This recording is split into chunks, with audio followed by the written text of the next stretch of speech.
It was an inauguration like no other in Peru's recent history.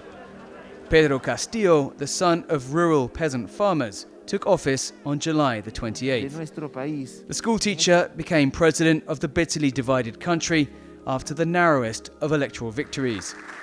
For many Peruvians, it was an historic day when he removed his trademark wide-brimmed palm-woven hat to receive the presidential sash. The symbolism of the moment on Peru's Independence Day, exactly 200 years since it was freed from Spanish rule, was not lost on Castillo. Los 3 siglos en los que este territorio perteneció a la corona española le permitieron explotar los minerales que sostuvieron el desarrollo de Europa, en gran parte con la mano de obra de los abuelos de muchos de nosotros. Viewed with fear as a radical leftist by many Peruvians, he reiterated a pledge not to put private interests under state control. No pretendemos ni remotamente estatizar ninguna economía, ni hacer una política de control de cambios. Solo queremos que la economía de las familias, sobre todo las de menores ingresos, sean más estables y prósperos. Que las grandes empresas no estafen al fisco inmediato la evasión o elusión tributaria. At the same time, Castillo seemed to know his rise from obscurity owed much to the devastating impact of the coronavirus pandemic in Peru. With by far the highest recorded death rate per capita in the world, Peru has been deeply traumatized and millions have been pushed back into poverty. Pero la pandemia terminó por visibilizar que las críticas que se les hacía al modelo económico no solo eran legítimas, eran también válidas. Hoy la población pide cambios y no está dispuesta a renunciar a ellos. Castillo's surprise win was thanks largely to support from the rural poor, people who share his own humble background. On the campaign trail, his message of change chimed with many rural Peruvians who were sick and tired of being let down by politicians. Bueno, para nosotros la diferencia que nos puede traer como campesino que él es, sabe lo que es el campesino, ¿no? Es un candidato de campo, sabe lo que es el sufrimiento, sabe de chacra, sabe de agricultura. Sé que puede traer pensamos que puede traer algún desarrollo para nosotros como campesinos, alguna ayuda también que eso necesitamos, ¿no? Porque no podemos salir de sí mismo, no podemos salir, ¿no? Porque todos los presidentes ofrecen y al fin y al cabo son personas que se lucran ellos y no nos lucran a nosotros, sino que se llevan todas las riquezas del Perú, más bien a venderlo a otros países. Castillo lives in the tiny hamlet of Chugur in Cajamarca, in Peru's northern Andes. One early morning after he won the first round of voting, CGTN visited his home. He gave this message for his supporters. Y hoy ya no vamos a permitir, como se ha hecho siempre, que la clase política, diciéndonos que vivimos en una real democracia, bajan al pueblo con un tupper, con una caja de fósforo, con un polo, te arrancan el voto, en tiempos electorales te dicen que eres ciudadano, te llaman, eres hermano, pero una vez que llegan al poder te utilizan y se olvidan, se voltean y se convierten en sordos, mudos, ciegos, ¿no? Eso tiene que terminar. Entonces, usted sabe. Many voters feel those who have power only use it to fill their pockets and serve their own interests. En el Perú, de cara al bicentenario, el gran problema que tenemos es la corrupción, enquistada en todos los estamentos del Estado. Encuentras corrupción por todo lado. En el Perú la gran corrupción es constitucional y duerme y la defiende un tribunal constitucional que ha sido elegido por un Congreso deslegitimado. Les importa un pepino que la sangre del pueblo siga derramándose en las calles y en las plazas. He remembered his humble beginnings. The third son of 9 children, he was the only one to get a university education. He sold ice creams on the street to pay for his studies. His parents never learned to read or write, and his father, he remembers with sadness, was forced to go away to work on a rice farm to pay the rent on his land. On this rare break from the political campaign, he seemed never happier than when playing with his youngest child, Alondra, and feeding the animals on their farm. But he did not forget his campaign message: no more poor in a rich country. Especially when the richest mines are often in the poorest mountain areas, like his home region of Cajamarca, and the status quo has changed little over centuries. Nos han hecho creer que, si bien es cierto, el poblador que esté encima de la riqueza y que cuando la saques ya no sea para el pueblo, sino sea para los demás, ¿no? Entonces es lo que tenemos Since he won by just 44,200 votes out of nearly 19 million cast in early June, he has been forced to tackle legal disputes, alleging the election was rigged.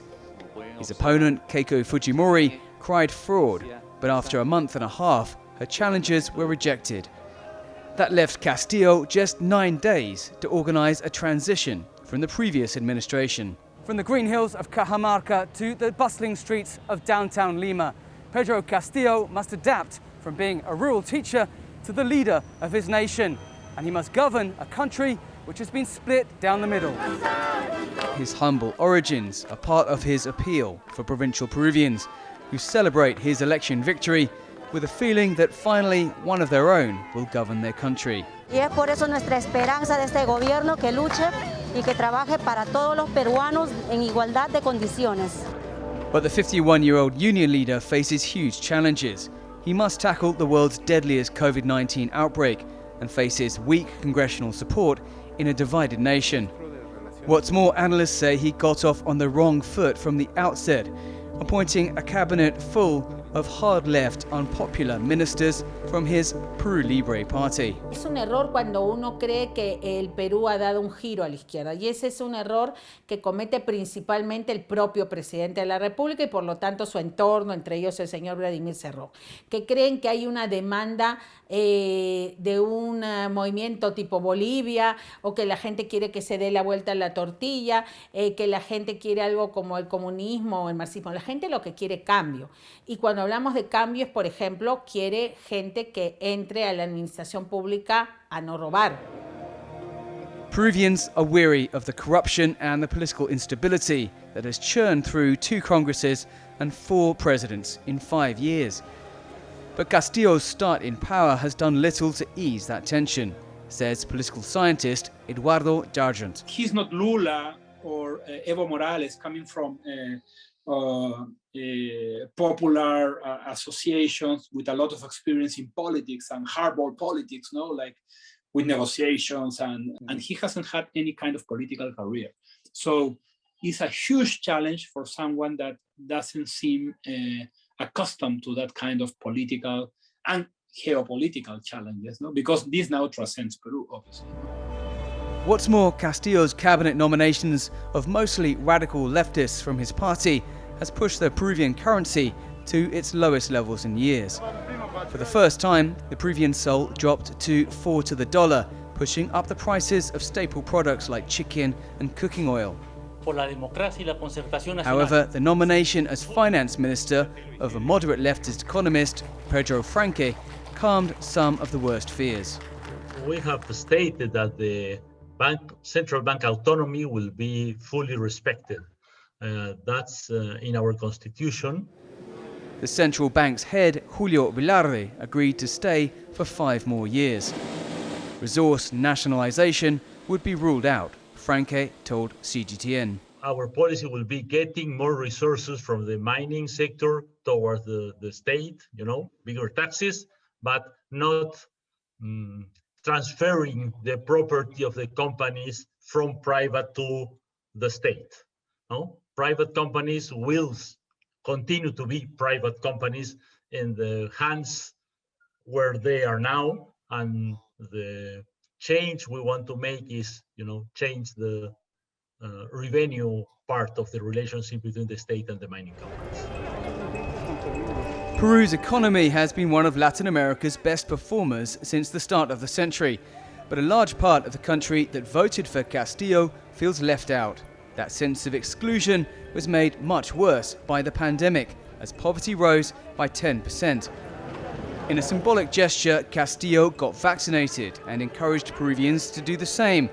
but otherwise he shies away from the limelight. The president's silence contrasts sharply with the vocal opinions of Vladimir Cerrón, the founder of the Marxist-Leninist party to which Castillo belongs. The former regional governor, convicted of corruption, is viewed by many, particularly the right-wing opposition, as the power behind the throne. If he is perceived as a puppet president or somebody that cannot take actions in behalf of the broader population, my sense is that his popularity will go down very quickly. And that combo, low popularity and little support in Congress, I think, and in these conditions leads to immediate thoughts of impeachment. No?